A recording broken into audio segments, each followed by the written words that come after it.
Namaste and welcome to the Festival of Bharat. I'm Divyanshi Sharda, your host. Our guest for today's show is somebody to whom the whole of India looks up with love and respect. And that somebody is Shri K.K. Muhammad ji.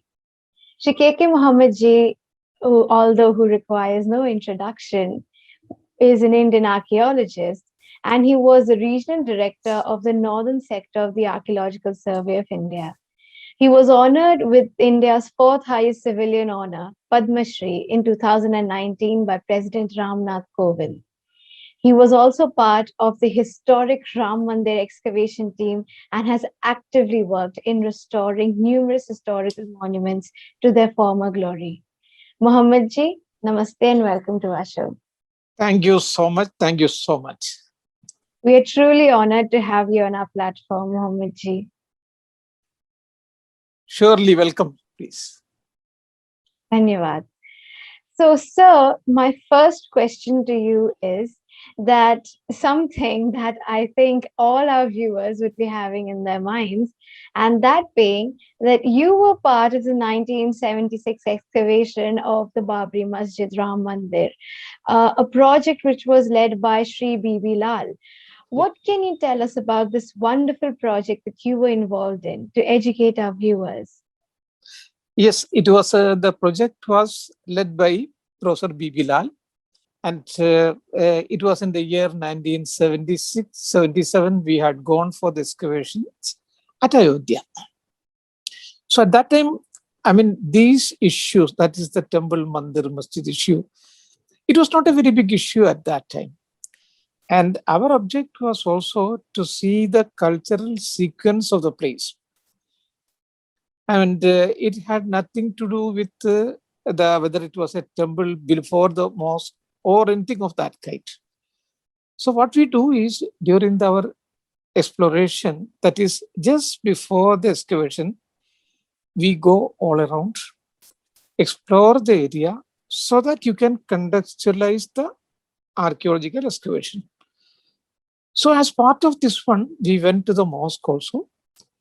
And at that time, bhajan was going on in the so-called mosque. People were feverishly coming from various parts of the world to have just a glimpse of Lord Ram. So when we were further inside, we were stopped by the police. There was only one police person at that time. So we explained, we have nothing to do with other things. But we are the excavation team and we are the researchers. So they, allowed us to go inside. So when we went inside, we could see that 12 pillars of the so-called mosque, that was made of temple pillars. So naturally, your question would be, how do you know that these are temple pillars or these are mosque pillars or these are the church pillars? Actually, we as archaeologists, we are precisely trained for that. And not only that, sometimes, we would be able to see, just stylistically, we would be able to tell you, thus this is of 12th century, this is of 13th century, or this is of Akbari period, this is of Shahjahani period, this is of Jahangiri period also. That is because of our experience and our study of the material. So we came to the conclusion that these are the 12th century temple pillars. And if you have, well, how? Because the temple pillars at the lowest part of it, it would be having Purna Kalasha engraved on it. What is a Purna Kalasha? Purna Kalasha is a kind of a picture from which foliages would be coming out. Purna Kalasha, Mangala Kalasha also it is known as.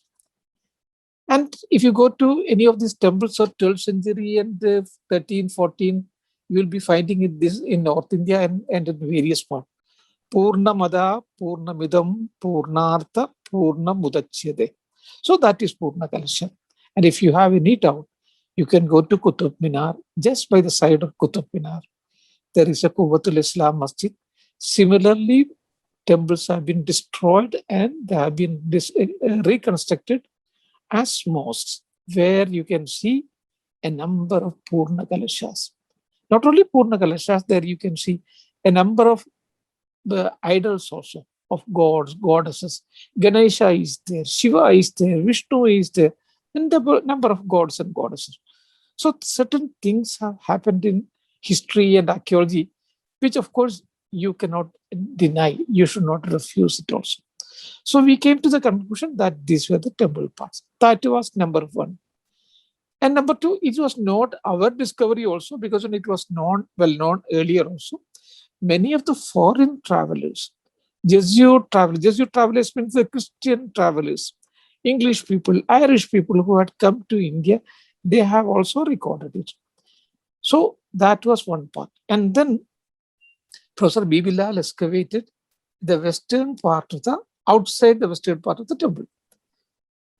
At that time, the structure was not demolished. So you cannot, this one excavate inside portion, but it was outside. So there we could get the brick pillars on which similar pillars were standing. And there were many pillar bases were there. And then along with it, we got the terracotta figures of number of gods and goddesses also. Now please tell me, if it is a mosque, can you ever think of having or getting the terracotta idols of various gods and goddesses? You can never. So it was on that basis we came to that. Professor B. Bilal came to the conclusion that this was the destroyed part of the temple and that has been reused for the mosque. But it was not a very big issue at that time, so he did not highlight it, just as many of these Marxist historians had highlighted it at a later period. So it became an issue in 1990 at that time, because it had warmed up by that time. And it was this Marxist historian who went to the press saying that Professor Lal had excavated that site and he has not got anything by which it could be attributed as the temple parts. It was not Professor B.B. Lal. It was this Marxist historian. And remember, these are symbol historians. Historians only, they are not archaeologists. They don't know the intricacies of archaeologists. They did not know complexities of archaeology. They have not visited, not even a single person from their group who had come with this kind of opinion. They had not visited the site. They just gave an opinion like that one. And naturally, Professor B.B. Lal had to respond to it, and he responded. No, we had excavated it. We have got a number of things which was associated with the temples, but we did not want to make it an issue. So he gave a reply to that one. So at that time, I was posted in Madras, and I gave a statement as a government servant. I should not have issued a statement that is against the conduct rule of a government official. But I had a responsibility, as I was the only Muslim archaeologist who had participated in that one. So I gave a statement. No, I was the only Muslim who had participated in that excavation. And we have got so many things which is associated with the temples, but we did not highlight it as it was highlighted by these Marxist historians. And the Marxist historians had no reply at all. No reply at all. They did not reply for this one.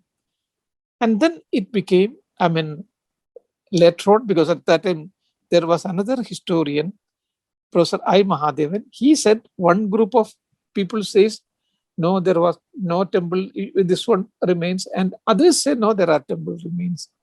Why can't we have a third excavation?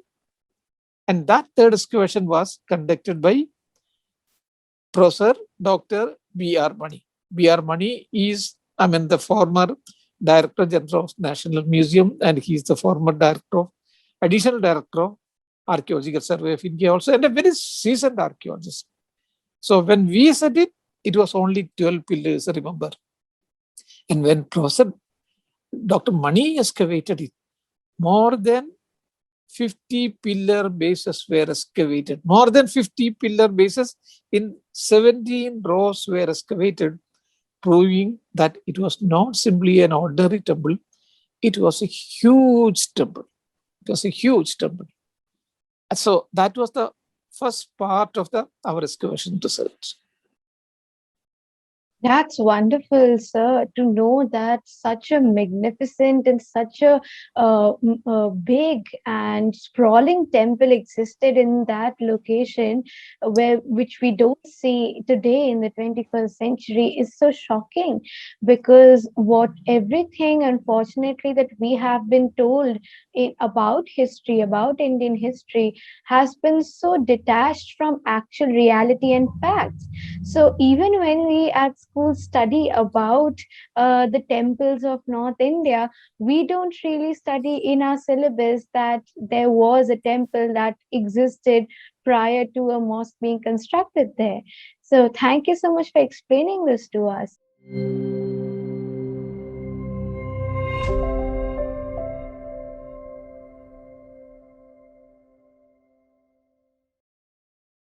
Please remember to subscribe to us and switch on the notifications for this channel. For our other social media links, more content, and to support our work, please visit citti.net. Dhanyavad. Namaskar.